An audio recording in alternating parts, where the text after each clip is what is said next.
Yeah, bro, so as soon as we made this, I was like, we breaking this down. And in this video, I ain't gonna lie, I'm taking y'all straight to the Quizlet. I want this to be straight to the point, giving y'all all the takeaways that I got when making this sample. I'm gonna be explaining my process and everything that I was thinking of to achieve a sound like this. But yeah, man, let's get straight to it.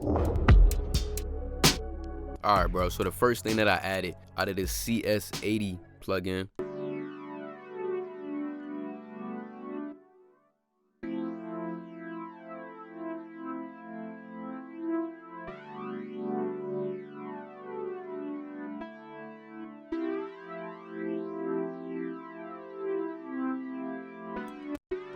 okay, so as you can see, man, really simple.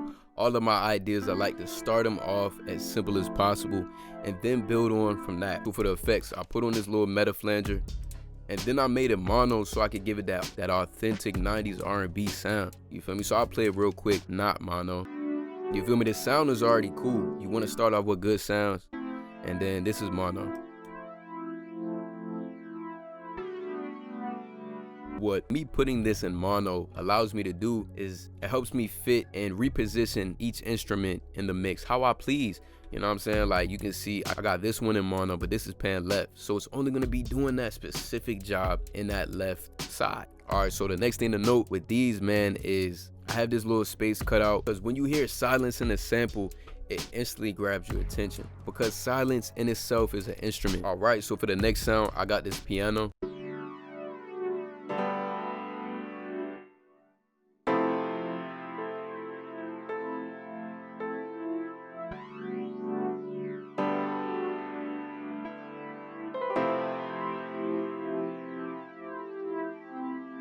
I want to catch the listener's attention. As you can see, I don't have it coming in immediately. It's just catching certain pockets in the sample to transfer that emotion from these other notes playing. Hey, and man, real quick, if y'all did not peep, man, your boy just dropped a free loop kit, so go ahead, check that joint out. I'm gonna go ahead and put the link right here. I always wanted to do that. You know, really simple chords. At the top, you can see I added a few notes just to make it less repetitive and add some rhythm. The last thing, man, is I added these grace notes so that this chord, when it comes in, it just adds the icing on the cake, man. I'm leaving a lot of space in these notes too, so that I can leave pockets for other instruments to come in and do their thing. So on to the next instrument. All right, so the next instrument, again, we're using CS80.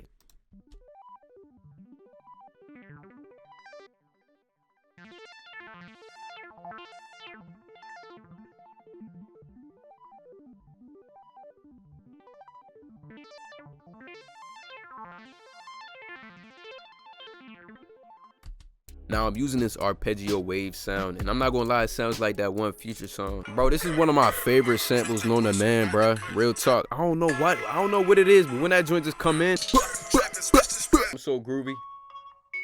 Nah, it's not this one. Bro, these beats literally introduced me into producing. Like real shit. Oh yeah, this sound like Draco. Alright, enough, let's go. Yeah, man, so this arpeggio sound, really simple. It adds some movement, adds some motion to the sample.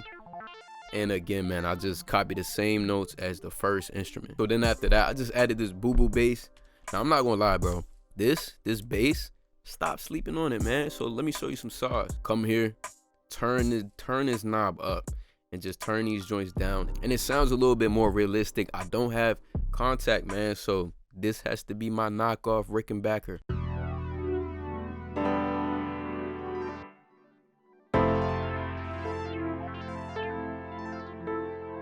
You're gonna get the majority of the emotion and the feeling from the bass notes of your chords and the actual bass notes that you're gonna add. Right after that, I added another bass on top just to give it a little bit more character.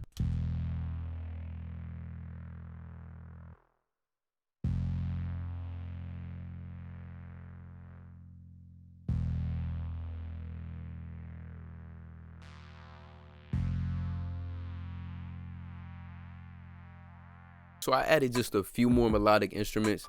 At this point, I'm using as minimal notes as possible. So you'll see like these notes, they're really not doing nothing. They're not doing anything besides adding some more life to your sample.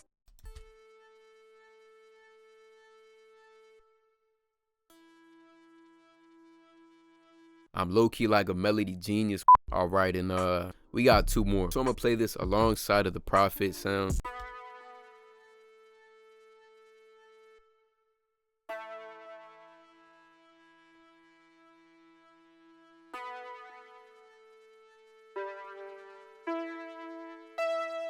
Now we got this FM toxic joint from this Matrix VST. All right, and I have just a simple F major chord. The difference between major and minor, 2 spaces. This is a minor and this is a major. Really simple.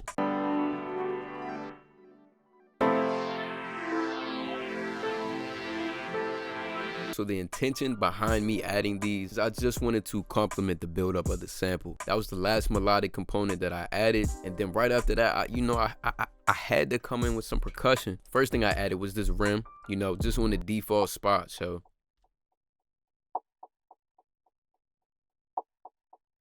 I wanted this to sound as authentic as possible. So I added some real drums. Really simple. I just wanted them to hit certain pockets, just do their job.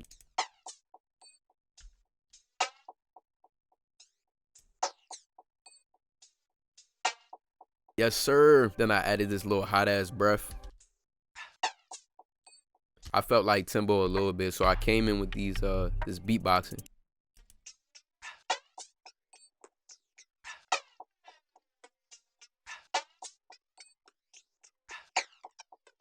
You feel me? I had to hit you with the. All right, so the last drum sound that I added.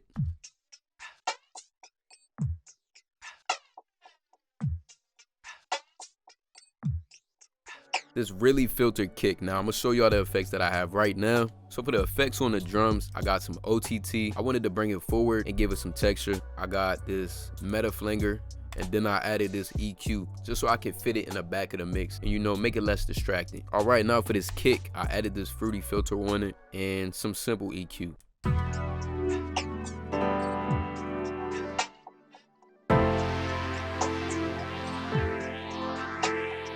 All right, so after that, we just added some ear candy, and then we're gonna cover the vocals. So I added these chimes, added this thing. I think it's called like a glissando.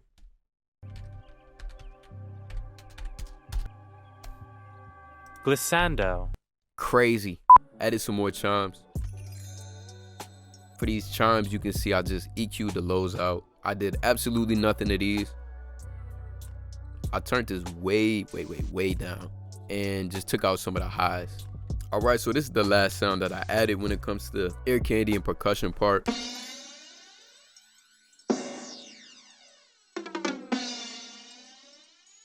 All right, bro, so look, small things like this, they go a long way, man. I have them positioned so wherever I want the sample to really hit you and catch your attention, that's where I have them playing. Like this roll add a lot to the movement of the sample. It also complements the silence right here.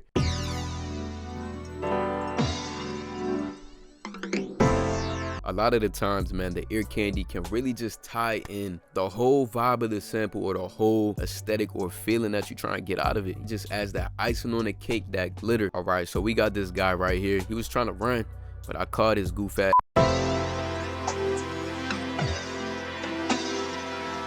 Super subtle, but it adds to the build up. All right, so we're gonna cover the vocals. Chill, I'm not no more Chris Brown, bro. So I'm gonna play these vocals. I'm combining different melodies to get a bigger idea. I want to add motion, movement, all that good stuff with these vocals, but I'm keeping it really repetitive and simple. I said, no, no, no, no, no, no. No, no, no, no, no, no, no. No, no, no, no, no, no, no, no. Na, na, na, na, na, na, na. Na, na, na, na, na, na, na.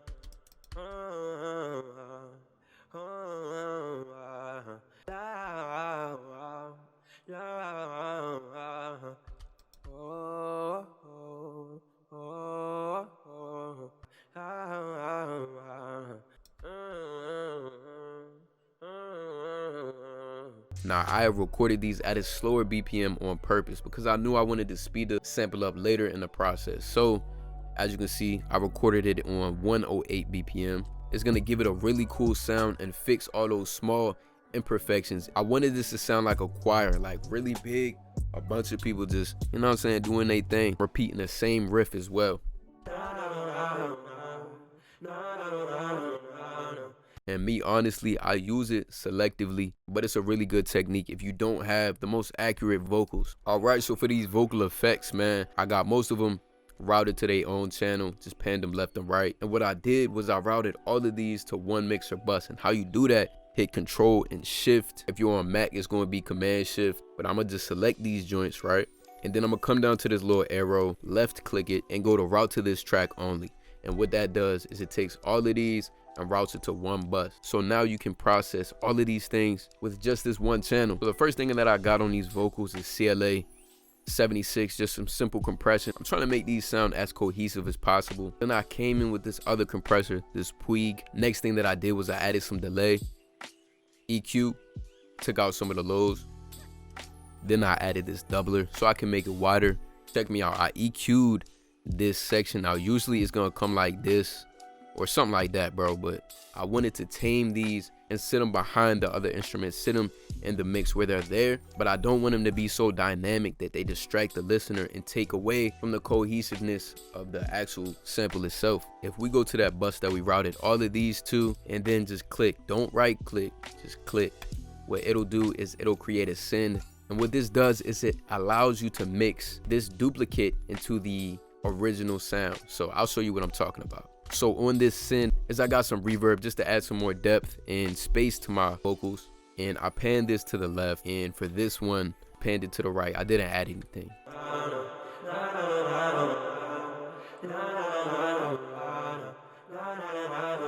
But yeah, also by me adding this reverb, it adds some contrast to the left and the right side of the mix. All right, so the effects on the piano, nothing crazy. I got some OTT and I got some EQ as well. All right, so the effects for this, just EQ, simple EQ. I'm not gonna do too much with the effects, man, just EQ, taking out some of the lows. So for this one, you can see I just EQ'd the lows. But for the effects with this one, just took out some of the highs. All right, and what I got on the bass is just EQ, taming up some of the low end frequency. All right, so for these little crashes, man, the way I got it to sound how it sounds is I added some reverb. I wanted it to sound spacey and big. I got this EQ, just taming it, getting it out the way. And then the MVP, man, is meta flanger. Bro, is it a flanger or flanger? And this is the preset that we added. I think it's just default. All right, man, so for the rim, just got some delay on it and this simple EQ. All right, so for that breath, I just took down some of the highs. All right, so on my master, you can probably hear my voice change a little bit, but I got this SSL EQ. I like adding this to add some high end, also add some thickness to the overall mix. You know what I'm saying? I click this little guy right here. I just like how it sounds. After that, I added this compressor on top so I can make the mix more cohesive and control some of those dynamics or transients that I might not want. And we got this little meta flanger. Yeah, so we got this this preset right here, and we turn the mix down to 45. All right, so now we're at the end of the process. So we had made the sample at 108. The first thing that we did is we pitched it up. I pitched this up 600 cents. I sped it up to 130, and then I came back in with a couple more effects. I added this retro-fi, really subtle, and then I added another SSL EQ. Yeah, so after that, man, that's what you get.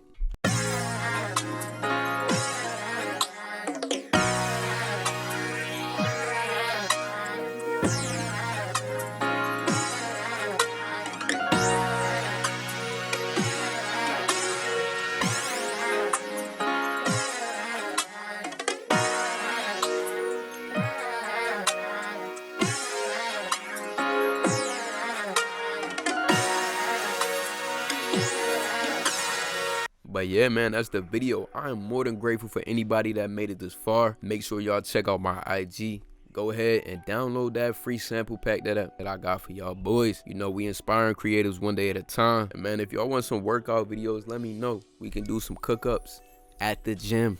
No like shit. We out this joint, man.